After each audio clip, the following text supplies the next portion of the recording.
اعوذ باللہ من الشیطان اللعین الرجیم بسم اللہ الرحمن الرحیم۔ کتاب گلشن احباب در کیفیت سیر و سلوک اولی الالباب، آیت اللہ سید محمد صادق حسینی طہرانی کی نہایتی گراں بہا گراں قدر کتاب ایسے طالبان سیر و سلوک کے لیے تحریر کی گئی ہے جو اللہ کی طرف سفر کرنا چاہتے ہیں لیکن اس سفر کے فراز و نشیب سے واقف نہیں ہیں، استاد کی تلاش میں ہیں، استاد نہیں ملتا ہے۔ لہٰذا ایسے طالبان سبل السلام کے لیے انہوں نے اس کتاب کو تحریر کیا اور جو چیزیں انہوں نے اپنے اساتید سے، اپنے والد بزرگوار سے سیکھی ہیں انہیں نہایتی احسن انداز میں تمام سالکان طریق اللہ کے لیے بیان کر رہے ہیں۔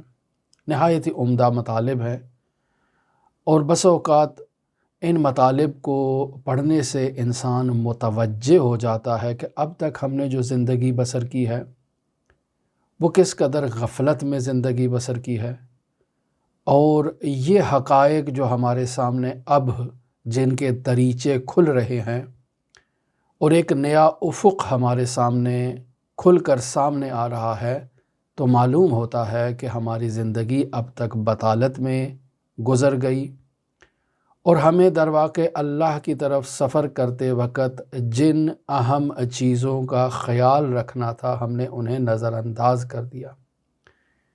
یہ چیز جو تصوف اور عرفان اسلامی میں تفاوت کی حیثیت سے ظاہر ہوتی ہے کہ وہاں نفس کو تقویت دی جاتی ہے، مضبوط کیا جاتا ہے، قوی کیا جاتا ہے، انواع و اقسام کے چلے اور انواع و اقسام کے وظائف اور ریاضتیں انجام دی جاتی ہیں تاکہ انسان کا نفس قوی ہو جائے، مضبوط ہو جائے، اور پھر اس مضبوط اور قوی نفس کے ذریعے سے انسان اس عالم میں تصرفات کرے، انسان کرامات کا اظہار کرے، انسان ایسے معاملات میں دخل اندازی کرے کہ جس سے یہ ظاہر ہو کہ وہ اس کائنات پر تصرف رکھتا ہے، اس کائنات پہ اسے کنٹرول حاصل ہے، وہ لوگوں کو شفا دے سکتا ہے، وہ مریضوں کو اور ان کے دردوں کو شفا بخش سکتا ہے، انہیں ان کی زندگی میں موجود رکاوٹوں کو، مشکلات کو برطرف کر سکتا ہے۔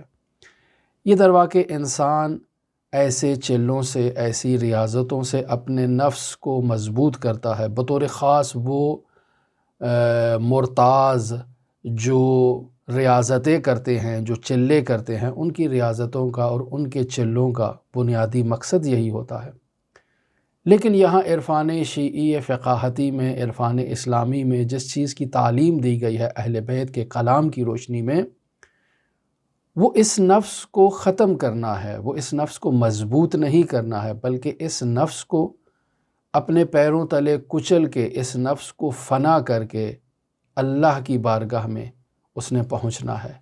لہٰذا اللہ کی بارگاہ میں اسی وقت انسان پہنچ سکتا ہے جب خود سے عبور کر جائے، اپنی خودی کو نیست میں تبدیل کر دے، اپنی خودی کو ختم کر دے، اپنی ان نیت کا انسان خاتمہ کر کے ہی اللہ کی بارگاہ میں پہنچ سکتا ہے۔ لہٰذا انسان خود کی فنا کے بعد ہی اللہ کی لقاء کے رتبے پر اور درجے پر فائز ہو سکتا ہے۔ اگر خودی موجود ہے، ان نیت موجود ہے، تو اللہ کی لقاء اور زیارت کا شرف اور اس کی سعادت انسان کو نصیب نہیں ہوگی، اور انسان اللہ کے لقاء کی سعادت سے ہمیشہ محروم رہے گا۔ لہٰذا اس خود سے گزرنے کے لیے انسان کو کیا کرنے کی ضرورت ہے؟ کل بیان ہوا کہ انسان کو جہاد کرنے کی ضرورت ہے۔ یہ جہاد اسلحے کے زور پر نہیں ہے، یہ جہاد ٹینک و میزائل کے زور پر نہیں ہے، یہ جہاد انسان کا اپنے نفس کے ساتھ ہے، اپنی وجود میں جو نیگیٹو انرجی ہے، جو منفی طاقتیں ہیں، ان کے خلاف جہاد ہے۔ اور اس جہاد کے لیے انسان کو مراقبے کی ضرورت ہے؟ نہیں، صرف معمولی مراقبے کی ضرورت نہیں ہے، بلکہ شدید مراقبے کی ضرورت ہے۔ اور مراقبے کے بارے میں ہم پہلے تفصیل سے بیان کر چکے۔ مشارطہ، مراقبہ، محاسبہ، معاتبہ، یہ تمام مراحل کو انسان ترتیب سے انجام دے۔ ہر وہ چیز جو اس سالک کے وجود میں اس کی خودیت کو بیدار کرے، اس کی انیت کو مضبوط کرے، اس سالک کو اس کی خودیت اور انیت کے قریب کرنے میں مددگار فراہم کرے، ایسی تمام چیزوں سے فوراً اس سالک کو دور بھاگنا ہے اور خود کو نجات بخشنا ہے۔ چونکہ اگر یہ چیزیں انسان سالک کے وجود میں خودیت کو مضبوط کر دیں، انیت کو مضبوط کر دیں، تو ایسا سالک اللہ کی لقا کے مرتبے پر ہرگز فائز نہیں ہوگا۔ لہٰذا کل ہم نے شاعر کا یہ شعر بھی بیان کیا جو اسی نقطے کو بیان کر رہا ہے، بینی و بینک، اے میرے پروردگار، میرے اور تیرے درمیان انیتی، میری انیت ہے، میری خودیت ہے۔ یہ انیت اور میری خودیت ینازعنی، یہ میرے ساتھ نزاع کر رہی ہے، جھگڑا کر رہی ہے، مجھے تیری بارگاہ میں پہنچنے سے روک رہی ہے۔ اے میرے پروردگار، یہ میرے پیروں کی زنجیر بن چکی ہے، اس نے مجھے ہر طرف سے جکڑ رکھا ہے، اور میں تیری بارگاہ میں تیری لقا کی سعادت سے اس انیت کی وجہ سے محروم ہو چکا ہوں۔ فرفع بلطفک، تو اے میرے پروردگار اس انیت کو اپنے لطف سے، اپنے کرم سے، اپنے احسان سے مرتفع فرما۔ لہٰذا فرفع بلطفک انیتی، اے میرے پروردگار اپنے لطف و کرم و احسان سے میری اس انیت کو بالکل جڑ سے اکھاڑ کر باہر پھینک دے۔ لہٰذا اس انیت کو جڑ سے اکھاڑ کر باہر پھینکنا بہت ضروری ہے، چاہے ظاہری اعتبار سے اس انیت کا خاتمہ ہو، چاہے باطنی اعتبار سے اس انیت کا خاتمہ ہو۔ ظاہری اعتبار سے انسان بسا اوقات ایسے معاملات کرتا ہے، ایسے کاموں کو انجام دیتا ہے جو اس کی قوت بازو پر مشتمل ہوتی ہیں، مثلاً انسان روزہ رکھتا ہے، انسان نماز پڑھتا ہے، انسان زکوٰۃ دیتا ہے، انسان خمس دیتا ہے، انسان جو ہے وہ امر بالمعروف کی مشقتوں کو، صعوبتوں کو، تکالیف کو برداشت کرتا ہے، انسان اپنے دینی وظائف کو ادا کرنے کے لیے جد و جہد کرتا ہے۔ یہ ساری اس کی قوت بازو پر منحصر ہیں، انسان کی اپنی توانائی پر منحصر ہے۔ لیکن باطنی اعتبار سے انسان کو اگر اس انیت کا خاتمہ کرنا ہے تو انسان صرف اپنی قوت بازو سے انجام دیے جانے والے اعمال پر صرف بھروسہ نہیں کر سکتا ہے، وہ انسان کو اللہ کی بارگاہ میں دعا کرنے کی ضرورت ہے، اللہ کی بارگاہ میں توسل کرنے کی ضرورت ہے، اللہ کی بارگاہ میں گریہ و زاری کرنے کی ضرورت ہے، بلکہ انابہ کرنے کی، یعنی گڑ گڑانے کی ضرورت ہے، اور اللہ سے تقاضا کرنے کی ضرورت ہے کہ اے میرے پروردگار، میں تیری لقا کے مرتبے پر فائز ہونا چاہتا ہوں، لیکن یہ انیت میری راہ میں رکاوٹ ایجاد کر رہی ہے۔ فرفع بلطفک انیتی من البین، اے میرے پروردگار تو اپنے لطف و کرم سے میری اس انیت کو جڑ سے ختم کر دے۔